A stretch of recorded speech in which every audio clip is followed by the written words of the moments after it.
Hello, all you saucer flyers out there, and welcome to Undeclared Bajor.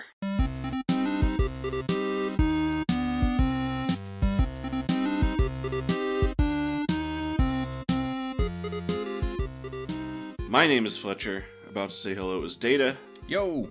Today we're going to discuss and review Star Trek Deep Space Nine, Season 4, Episode 8, Little Green Men.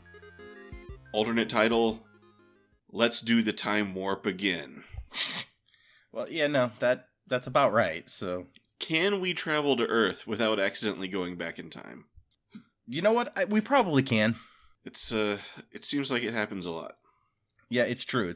Earth is just not interesting in the current time period of Star Trek. So you can go to the past, you can go to the future if you're Picard, maybe, or if you're Voyager, you can go to a holographic or fake Earth Starfleet Academy, where populated by species 8472. But it's modern Earth. That's just boring. Yep. Well, modern for this, Sure. 24th century modern. Postmodern. It sounds like a rap song. It's like 24th century modern. 24 Karat Magic. Yeah, I heard of that one too. I guess that's not rap though. I don't know. Whatever. As always, you can expect full spoilers up through the episode being discussed, and a possible small number of minor spoilers for later in the series, kept to an appropriate minimum. Little Green Men originally aired on November 13th, 1995. It was written by ISB and RHW, story by Tony Marbury and Jack Trevino. So, which one did they do recently? I think they did the last one. Hold on, let me double check. No, it wasn't the last one. No, you're right, it wasn't. That was the other two guys working together. So hold on. It was Indiscretion. Okay. And directed by James L. Conway, who we also saw recently. Yeah, he did the Way of the Warrior or something like that. He did the Way of the Warrior, yeah. All right. But the time has come for Nog to go to the Academy. It's weird that we never saw, him actually testing to get into the Academy or whatever. It was just they dragged it out so long for Wesley Crusher that we saw Nog doing the pre-program or whatever, and then it was okay, he's going now. Maybe just all the stuff after that was really boring. Probably. So, he was just taking his written tests, and he didn't wasn't unable to get to a planet in time for the test or whatever, which that's still ridiculous for Wesley Crusher, that it's no, being on the flagship of the Federation isn't a secure enough place to take the test. You have to be here or you might be cheating. Mm-hmm. But to prepare, he holds a traditional sale of his childhood treasures. What the hell are these things? There's a lot of weird stuff laid out on the bar. There's a lot of weird knickknacks that do not look like childhood treasures. No, they don't. They look like you said, they look like knickknacks. Something some weird, outre piece of art that you've put on a table somewhere. They look like a bunch of miscellaneous set dressing that the prop master had laying around. That's probably it, yeah. But all are in attendance. Dax buys Bashir Nog's favorite holosuite porno, A Visit with the Pleasure Goddess Rix, not to be confused with A Picnic. Right. With the Pleasure Goddess Rix. Completely different. This is the one where you just go visit her at her house. You have tea. It's very low key. She catches you up on all the, what's going on with all the other pleasure gods and goddesses. Kira recovers her lost spring ball racket. That's a great bit. Yep. I love the delivery on it. It's and it was here on the bar the whole time. And Worf, who is uneasy about a Ferengi going to the Academy, buys Nog's tooth sharpener. I do like O'Brien calling him out on the hypocrisy of that. It's come on, we got to have a more enlightened attitude, more welcoming. He's very into that tooth sharpener though, so good for him. I'm glad he's happy. He's gonna have some sharp teeth. I guess Nog doesn't need to sharpen his teeth anymore, or he has a better tooth sharpener. I love Rom's I'm gonna buy these pajamas, which seems to be actually a deeper joke, because according to the trivia here, the pajamas that he buys, or the shirt specifically, appear to be the same shirt worn by Sovok also played by Max Grodenchik in the Next Generation episode Captain's Holiday. Huh. All right. Quark has no interest in the sale, but shows up with exciting personal news. Cousin Gala has finally come through with a shuttle that he owed Quark, and he wants Rom to help him get it spaceworthy. Rom gives the shuttle an inspection and gives a glowing report. He didn't check the brakes, though. Yeah, should. That's like the first thing they check when I take my car in for the state inspection. Right. Which I still need to do, but... for the maiden voyage, Quark has in mind a family trip to Earth to drop Nog off to the Academy in style. And maybe get in a little bit of smuggling. And he's got that line. It's like, all I ask is a tall ship and a load of contraband to fill it with. Which the note is like, this is a paraphrase of John Mansfield's famous poem Sea Fever. And I'm like, well, yeah, you don't say. But then the original quote also appears on the Defiance dedication plaque. Huh. And gets quoted twice by James T. Kirk, one in an episode of the original series and one in Star Trek V. Oh. So it's a popular line in Star Trek history, I guess. Nice. And I guess Quark in his studies of humans has come across that poem. So Quark arranges with Morn to run the bar. Genius. Yeah. So that he's like, Morn might drink all the booze, but the Ferengi waiters will rob him blind. Priorities, you know? Yeah. But Odo is suspicious of the whole thing. Nog and Jake spend one last hangout at their favorite spot and say their warm goodbyes. O'Brien and Bashir stop by to give Nog a going-away gift. A guidebook of Earth. So it's very considerate. I didn't realize that they were, buddies with Nog. Honestly, I in the opening scene, one of my first thoughts was like, are these guys all Nog's friends who are showing up for the sale, or are they really just this into this random crap on the bar? Because everyone seems so excited when the sale kicks off. Everybody loves a good yard sale. So that's fair. And, they're both Starfleet guys, and they're excited to send off Starfleet's newest, I guess. But this guidebook has everything you want to know.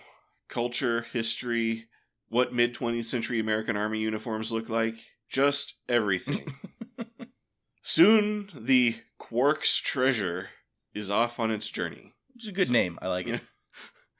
I like it. Good, very Quark, very Quark. Yeah.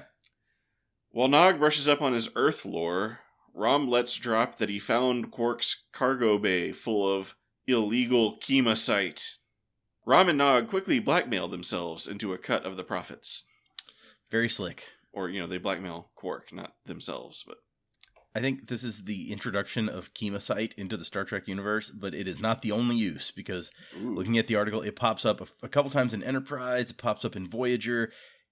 Also, as of 2401, canisters of processed chemasite were stored on the Daystrom Station in Picard, that one Picard episode where they went to Daystrom Station. But as they approach Earth, there's a problem. They can't drop out of warp. It seems that Cousin Gala's gift wasn't as generous as it seems. Honestly, it seems to me like going a real long way to get this really expensive ship, because Rom's like, this is an awesome ship. Like, he couldn't have gotten you a better ship. Just to kill your cousin? Like, you could have shot him. True. Maybe he, took out an insurance policy on him and needs him to die in an accident or something. Maybe. But Rom has a plan. If we something the chemasite, something will happen, and then something warp field inversion. Yep. I believe I quoted that exactly. Yeah. They quickly put the plan into action, and then Quark wakes up in a strange place. Looking over to see Rom and Nog unconscious on beds next to him, and they're covered in an alien autopsy room. Yeah, exactly. Which I forgot to look up. Did Alien Autopsy come out before or after this? I feel like we've looked this up before, but Alien Autopsy Fact or Fiction, hosted by Jonathan Frakes. Alien Autopsy Fact or Fiction was a TV movie in 1995, so it would have been right around the same time. I have the feeling... I remember this time. There was a lot of Roswell buzz. Well, let's see. The story concept here, let's see. Basically, they're like, hey, we want to do like a 50s B-movie thing. Ah. And so Robert Hewitt Wolf is like, all of these characters are like archetypes from those movies. The human nurse who sees beyond appearances, the tough cigar chomping general, the traitorous mid-level military officer, so on and so forth. He wasn't traitorous. I feel like he was doing his job pretty well. And the noble scientist. Uh, So yeah, but also apparently part of what came up, because they're trying to do this homage to that, is that they have people smoking. They make a point of it, which I'll get into when we get there. But basically, the studio's like, no, you can't have people smoking. And they're like, we can't do a 50s B movie thing if we can't have people smoking. I mean, they called attention to it pretty good. See, while Quark tries to make sense of the situation, on the other side of a one-way mirror, a shadowy figure in an old-style military uniform lights a cigarette, like we just said. Yep. Then picks up the phone and calls a general to report that one of the Martians is awake. The camera pans over to a pinup calendar showing the month of July 1947.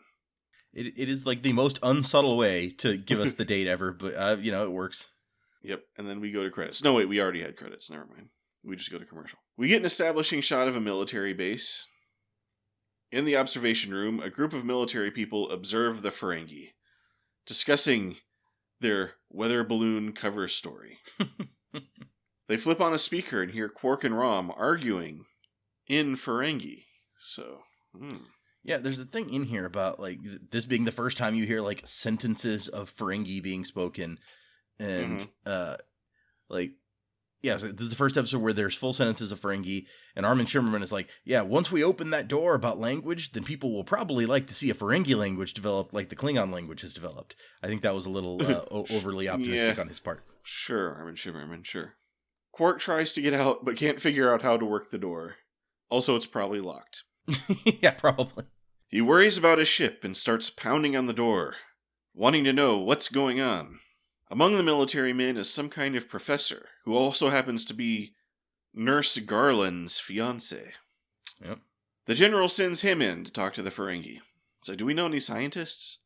I think Nurse Garland has a fiancé who's a scientist, or a professor.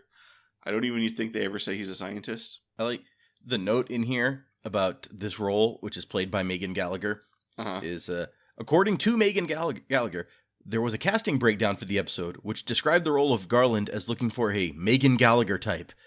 Her then agent called and said, Megan might be able to do it. Nice. I mean, I do not recognize Megan Gallagher, but... No, I didn't either, and I should probably, hold on, now we're going to see, what is she in that they'd be like, yeah, we want somebody like her.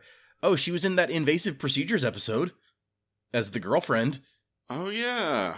I don't know if that's what they would be basing that on, but hold on, let's see if she's been in anything else, I mean, maybe they just liked her so much. They're like, get us another lady like that. Yeah, it could be. NCIS for 3 episodes as Undersecretary of the Navy. Sure. What else have you... A bunch of 1 episode, 2 episode, 4 episodes of 24. She's one of those, actors who just appears in a bunch of stuff for a few episodes. Yeah, nothing big that I'm seeing that they'd be like, oh, we gotta get the lady from that movie. Yeah. So the professor comes in to interrupt a debate about whether they're in Ferengi heaven or Ferengi hell. I love the information about Ferengi heaven. It's like, where's the blessed exchequer? Yeah. It's like, where's the auctioneer, huh? They try communicating with each other, but can't understand each other. Rom figures their universal translators must be broken, so we get the fun ear-pounding scene. Where everybody's just pounded on their heads. That is the classic from this episode. I love that moment. Luckily, Nog recognizes the uniforms and figures out that they're in the 20th century. Although he identifies them as Australian. Well, Nog is an expert on Earth history. Just, by the way, is what we're told. Yeah. Based on that guidebook. I think he said, I recognize those uniforms from my guidebook. I forgot to mention the fun scene where he was like, doesn't this Gabriel Bell human look like Captain Sisko? Quark's just, they all look the same. So apparently that aspect of it never made it into the history books. I do like this note that like this scene firmly establishes that Quark and Rom and Nog are never actually speaking English in the series. It's reasonable though that Nog will have to learn at least a basic common language of the Federation, though not necessarily actual English, in case of translator malfunctions. I don't know that we've ever established that if you go to the Academy, they teach you, Federation standard or something, so that in case all of your electronics go down, you can still communicate with each other. But it would probably be smart. Sure. So the article just says it's possible. It said, I think it said it was probable, is what I read. I'm like, okay, if you say so. But this is all 100% speculation by whoever wrote that article. Yep. He's like, if I ran the Academy, this is how things would work. Anyway, Quark starts seeing latinum signs in his eyes at the thought of exploiting a primitive civilization. I do love that his concern, unlike any other time when this happens in any other show or movie, his concern is not getting home. He's like, dude, we could stay here forever and be the most badass rich Ferengi ever. Right. That's the right attitude to have when you go back in time. Unless you care about changing the timeline. If you have the resources to become Connecticut Yankee in King Arthur's court or whatever, then yeah, go for it. I mean, if I just ended up randomly back in time, I wouldn't be able to replicate any of the technology that we have to try to sell it. So, I mean, you've seen those t-shirts that have, like, in really small print, how all of our best technology works. Like, explains how to make penicillin. I've never seen that, no. I forget where I've seen those shirts, but I think there's like a poster of it too. Nurse Garland examines the Ferengi, and then we hear Quark say something about umox. So, it's a little creepy. He's like, hey, umox? Well, my favorite bit is of the Ferengi talk is when I swear that he says, like, kilo homeboy. Okay.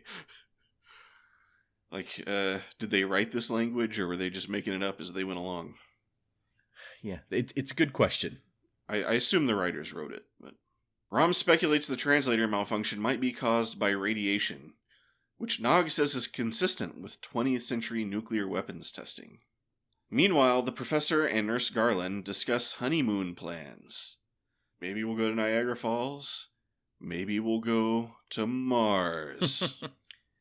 And what this alien contact could mean for the future of humanity. It's like, these humans will usher us into a...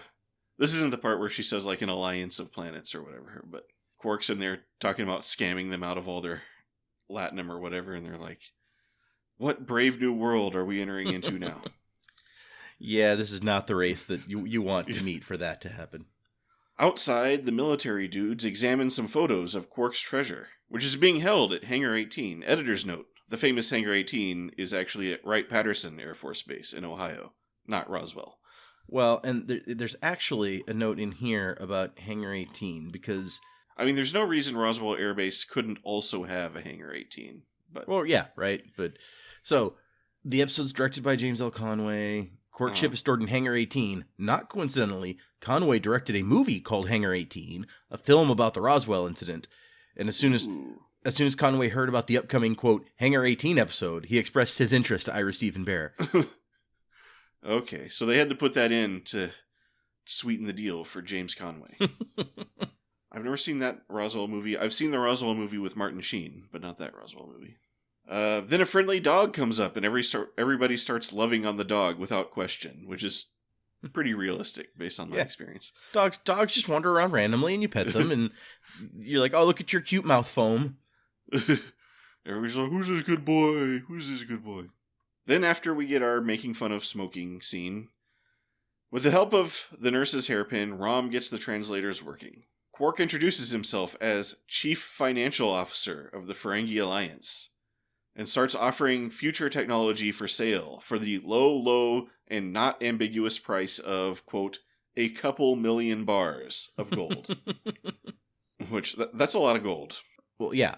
It definitely... And he's just like, don't you have any precious jewels or whatever? And I'm like, can they not replicate jewels? Is that And I was looking up, like, what's a standard... Like, how big is a bar of gold? And it seems like there's not really... There is kind of a standard, but not really. Yeah.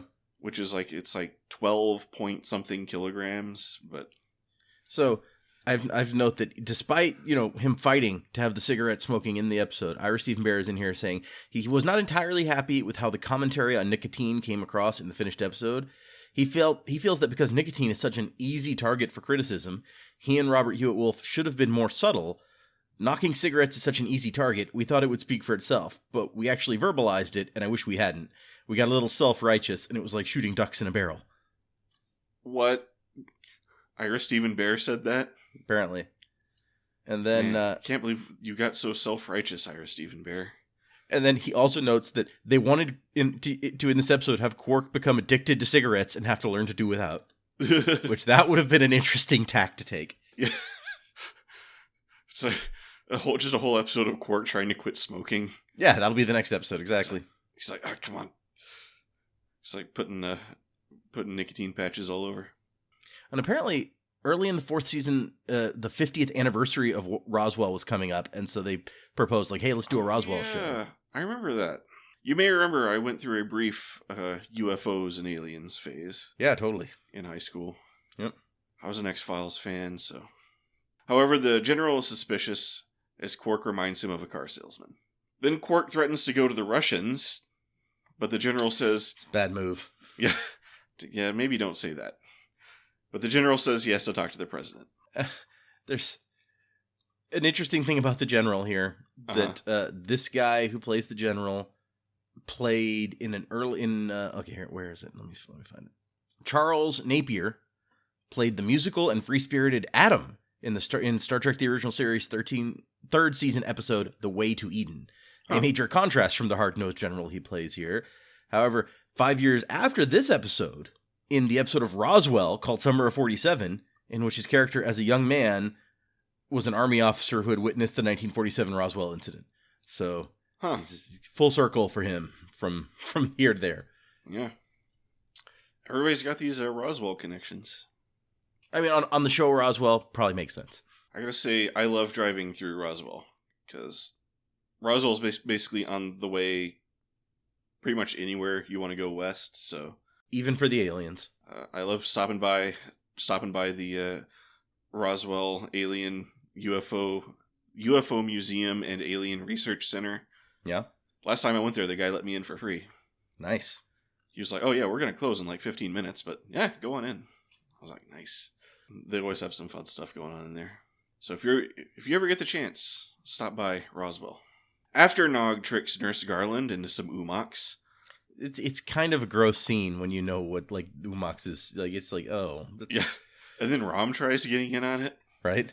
It's like, ugh. But the nice doggy gets left behind with them. The doggy goes and shows some love to Quark, but then turns into some golden goo, which reforms into Odo. So, like, Quark doesn't seem familiar with the sort of thing that's happening to him. Like, have humans just stopped having dogs as pets in the future? Huh.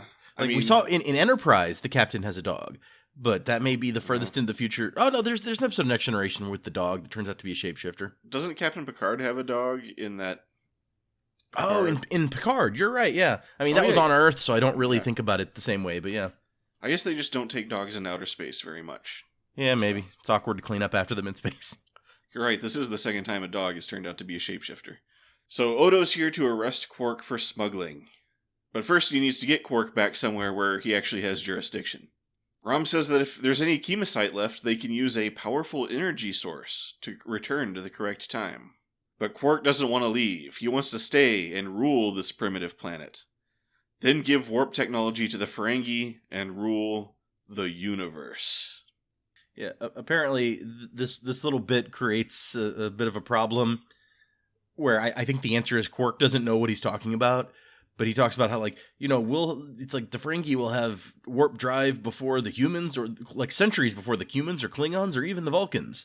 Uh-huh. And so because Star Trek is Star Trek, there's a very, very long thing in here about, like, trying to, where it's not explicitly stated, trying to infer when these different races got warp drive. And it seems like these other races definitely had warp drive before 1947. So, I mean, I would imagine at least the Vulcans have it already. But Yeah, and well, yeah, and it's long. I won't get into most of it, but that's the upshot. And then there's a small note after that where it's like Ronald D. Moore was speculating maybe the Vulcans didn't have warp drive, but like some sort of variant that used like a singularity, like the Romulans. And I'm like, just the answer is that Quark doesn't know history of the galaxy, and that's the easy answer. Like, just go with it. Quark doesn't know anything about history. And, we know the Bajorans are out there sailing around on tachyon sail ships and stuff. Right, so. yeah. But apparently President Truman didn't go for the business deal and opted for the torture option instead. Good old Truman. So it's burlap head sack time for the Ferengi. I don't know. In a way, they kind of deserve, well, Quark at least. But my favorite note for this whole episode is Denning's description of President Truman as a piano-playing Democrat is the only time in all of Star Trek that a democratically elected figure is identified by the political party he or she is affiliated with. Huh. Okay. Interesting. Yeah. I mean, I don't know. We definitely hear about equivalents of political parties and stuff. Like, right, yeah. There's political factions all the time, but whatever. Sodium pentothal doesn't work on Quark. But he definitely doesn't enjoy getting jabbed by the needles. So they should have just kept stabbing him with needles. He's so pissy about that. And I'm like, you should be more concerned about the drugs that they're shoving in. Because apparently they don't make him tell the truth. But who knows what effect they will have. Right. Then the mean army guy gets a scalpel and starts threatening everybody. So Rom spills all the beans. But Nog starts spinning a yarn about a massive invasion. He tricks them into untying him. Then pulls the old psych trick and punches the guy. Then the professor and nurse join in and help them escape. But outside, they run into the general and some army guys. Quark tries to bluff them with the old "my finger is a gun" trick, which usually works better. Bluff. Usually works better when they can't see your finger, but and haven't spent the last however long examining you to know that you don't have whatever. But Odo shows up and just punches all of them. Well, when it works, it works. Yeah. As they pull up to Hangar 18, Nurse Garland says that in the papers they said there's going to be a nuclear test today in Nevada, which editor's note, I looked it up, testing didn't begin at the Nevada test site until 1951. Oh yeah, there's a whole note in here about it where it's like... And there were no nuclear tests in 1947. Exactly. There were no nuclear tests in the U.S. or anywhere else in the world in 1947, it says. At that time, all atomic testing was being conducted at the Pacific Proving Ground, Eniwetok, and Bikini Atolls in the Pacific Ocean. Yeah, the Bikini Atoll tests were in 1946, and the Eniwetok Atoll tests were in 1948. But I guess they just took a break in 1947. And then it's like it was January 1951 before the Nevada Proving Ground opened. So I saw that. I was like, does that line up? I have to look this up. And it's real handy that there just happens to be one today and that the newspaper announced it. It's like Fry in Futurama with the nuclear weapon. Yeah, exactly. But anyway, Rom has figured out how to use this to get back to the future. Back to the future. It's only 7 minutes from now, but they still have time to shake hands and say goodbye. Then they get in their spaceship and fly into a nuclear explosion and wind up back in their home time and immediately call for assistance. Quark sells his broken ship and they head back to Deep Space Nine, where Quark is immediately arrested for smuggling. And we never see him on the show again. The end. Yeah, well, there's no proof that he smuggled anything, though. All the chemosite's gone. True. I mean... You'd think the testimony of the guy who arrested you would be worth something, but... Something, but he's like, Quark has 2 other people who were there to be like, oh no, there were never any chemosite. What are you talking about? Maybe they'll get that good lawyer. So, it says Glenn Neufeld located the original negative of the footage of the nuclear detonation and cleaned it up substantially for the episode. So that was... Oh yeah. I was like, that's a stock, nuclear blast for sure. Yeah, it looked pretty good though. Yeah, I mean, it did. And then, Ira Stephen Bear, Jesus this guy. So, while he was unhappy with how the criticism of nicotine turned out, he was very happy with how their criticisms, their deep societal criticisms of the A-bomb turned out in this episode. Bear says that while writing the teleplay for this episode, he saw the 1994 James Cameron movie True Lies. According to Bear, the movie incensed him because an A-bomb is used as the backdrop for a kiss between the lead character and his wife. This led him to deduce that the difference in movie making between Dr. Strangelove and True Lies exemplifies a culture that has lost its way, where the blast of an atomic bomb literally seems to have lost its meaning. I thought that if the everyday coded message of what things mean has become so tainted and so lost that we are no longer able to identify the world clearly and understandably because of our inability to use the language and the visualization of things, then let's just take it and make it even stupider. And that is why an atomic bomb saves them at the end as a commentary on the absurdity of the scene in True Lies. Okay, I receive and bear. The greatest weapon known to man is employed as a Deus Ex Machina style ending to save the hero. Okay. I mean, I don't even... He's so full of himself. I barely have the energy to unravel all of that. Nuclear bombs blowing up looks cool.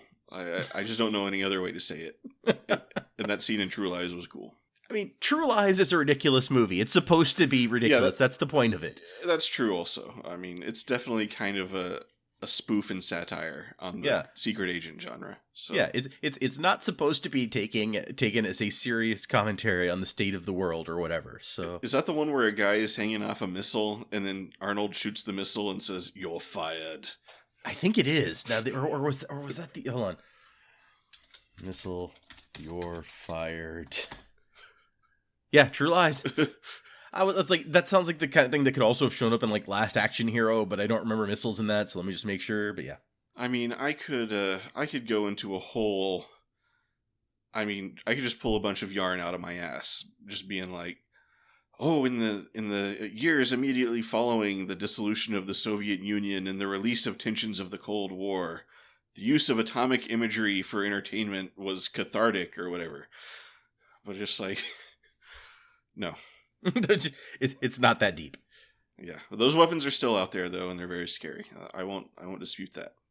Oppenheimer scared me a lot. So, I feel like I'm desensitized to it at this point, where I'm like, no, I get the message that Oppenheimer the movie is sending, but I already knew that. Like, true. It's like, you know, in elementary school we were still doing like duck and cover drills because it was, you know, the early 90s or whatever. So. It's just like, we've been aware of that forever. Uh-huh. So I'm just, it's gotten to the point long ago where I'm just like, you know, if it happens, then I'll probably be dead before I even notice. We live next to a major Air Force installation in the U.S., so. Right.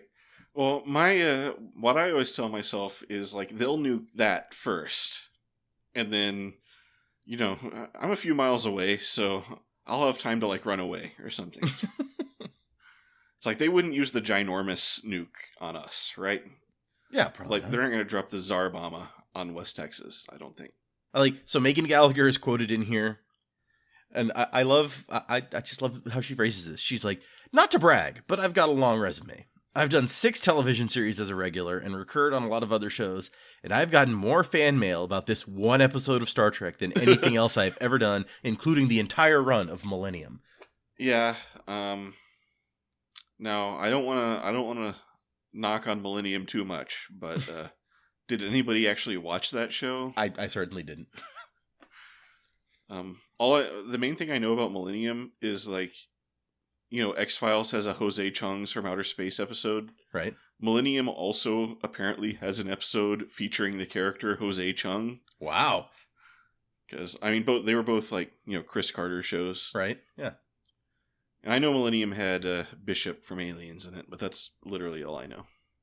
If Millennium was a good show, tell me in the comments. Maybe I'll watch it. Yeah. Let us know what you thought of Millennium. Yeah. So she says that she thinks that this one is so popular because of it's so funny and different, and, you know, it's got the Roswell stuff, which interests people, and I think it just triggers various parts of the sci-fi brain simultaneously. Also, it's just really beautifully done, the way they shot it, the Dutch angles, all the period stuff. Huh. And so I like that quote from her. She's got some fun stuff to say about that episode. Nice. The episode first aired more than a year before the movie First Contact came out, and hints that the Vulcans were the first alien race to have official contact with humans. Right. So we're building that in. Wait, the episode hints at that? That's what it says. And maybe it was just a comment about when the Vulcans get... I don't know. Apparently, the reception was overall really positive for this episode. You get Renee Echevarria comments here that Little Green Men and The Trouble with Tribbles are probably the two best Star Trek comedic episodes ever filmed. This was just a delight. I'd have to think about that. But there is some good comedy. I'll give him that. Ira Stephen Bear says that he was pleased with the performance and the casting of the guest characters. I thought the performances from everyone were great. Well, he says, I thought the performances from everyone was great. In a way, I felt it was the best cast show in terms of the guest cast since Past Tense. You don't get a lot of shows with like a huge guest cast, so... Yeah, that's true. Past Tense was another one with a big guest cast. Yeah, I was trying to think of other episodes with big guest casts, but... Usually end up with a couple guys, like two Klingons show up and it's Worf and Martok or whatever. Or not Worf, Gowron and Martok. I was thinking when watching the episode how pretty much it's all Quark, Rom, and Nog, and Rom and Nog aren't even technically series regulars. Yeah. So... Well, and Nog is leaving for a while right now, so... Right. Ira Stephen Bear says, I would think, though I could be wrong, that even the fans who despise the Ferengi might be won over by Little Green Men. I thought it was a wonderful show, and it worked on all cylinders, and it's gotten a great response. Who doesn't like the Ferengi? There's people. Armin Shimmerman likes it for many reasons. It does this thing that he says starts happening a lot after this, where you see the Ferengi working together as a family. Uh-huh. They get to make Spock-like comments where they're outside of humanity, like critiquing humanity's destructive nature or whatever. And he got to be the captain of a ship, so, there's that. Yeah, that was fun, like, seeing him in his, like, captain's chair. He falls asleep in it. He falls asleep in. I do always love some Ferengi family fun. That's always fun stuff. Yeah, they're in a way... They sometimes work best when they're on their own, separated from the Federation characters who are kind of constantly looking down on them. A lot of them anyway, not Dax or whoever, but, when you see Quark and Rom go off to Ferenginar or whatever, and they get to do Ferengi stuff without, like, that looming over them, I think it opens things up. Mm. One other thing, we get 2 rules of acquisition referenced. Oh, I must have... There was the one that, like, new customers are, like, razor-toothed worms or whatever. Yes, new customers are like razor-toothed gree worms. They can be succulent, but sometimes they bite back. That's number 203, which is the only one of the two mentioned by number, but they also in here is the riskier the road, the greater the profit, which is number 62. Huh. I don't remember hearing that one. But So it says the title is a nod to a line from the original series episode Tomorrow is Yesterday, where John Christopher states, "And I never have believed in little green men." In that episode, the Enterprise and her crew are transported to the late 1960s, and much of the action takes place in a U.S. Air Force base. But certainly, that was just using the well-known idiom, little green men. It's common parlance, so I don't know why you would be like, no, this is where that comes from. Yeah. But as far as title reviews, I like the title for this one. Yeah. This is one of those that when you say that title, I know exactly what you're talking about, which helps for me. And it's also kind of fun that you use this well-known thing and they're not green, right? But that just kind of like makes it more fun. Yeah. No, it's kind of fun and cheeky, and yeah, it matches the tone of the episode and it matches the content of the episode also. So exactly. Good job on the title. I mean, who comes up with the titles? Like, they never credit who came up with the title. I just assume it's whoever wrote the script, but who knows? Yeah. Maybe it's like whoever writes the script or even the story idea, like puts a title on it, and then if they don't like it, they'll toss it around in the room or whatever. You hear like newspaper people complain every once in a while because there's a whole separate editor that just writes the headlines, and sometimes the headlines are really stupid or wrong, but people always think that the reporter wrote the headline, so they always write angry letters at the reporter. Yeah, you would think that. So they're always like, we don't write the headlines. It's like how the director and editor don't make the trailer for movies. So. Right. Okay, so regular review of the episode. So, what do you think of Little Green Men? So it's one of those like kind of silly episodes, comedic, that I tend to like every once in a while. You know, Sure. getting one of these silly fun episodes. So I know they can annoy some people. You know, when we get to stuff like If Wishes Were Horses. Right. But I tend to be on the other side where it's like they don't bother me. I like having one as long as it doesn't get too dumb or too often. Right. And so it's fun to see Ferengi stuff. It's not my favorite thing, you know, like Jadzia going off and doing Klingon stuff is more fun than Ferengi stuff, but the Ferengi stuff can be a lot of fun. And it's a little, it does get a little heavy-handed with some of the commentary, but you kind of expect that in a Star Trek episode where they go back in time. I mean, Sure. Past Tense did the same thing where Bashir's just like, why, how could they do such things to themselves? Yeah. So it's not unexpected. I agree that the guest cast, it's actually not that big a guest cast. It's a few guest actors, but because they're kind of, you know, restricted the whole time in a small space for most of the episode. Yeah. But I don't feel like, it doesn't feel small to me. So, like, and it doesn't feel like, you know, they're limited to one room most of the time. It feels like an interesting story. And there's interesting characters and stuff. So I think I would give this a commander. Ooh, full commander. Yeah, it's one of those where I was like, it's either a high lieutenant commander or a commander. I think the way I'm feeling now, I'm going to go commander. All right. Yeah. I was feeling a little bit differently with just in terms of the, I guess, scale of the episode or whatever. Because when I was watching, I was feeling like, man, this whole episode's just taking place in this one room, and nothing really interesting is happening, like in terms of the actual plot. Yeah. But despite the fact that this is maybe one of the stupidest episodes I've ever watched of Deep Space Nine, it's just the, you know, like we said, all the Ferengi stuff is just really fun. The historical jokes are kind of fun. I don't know.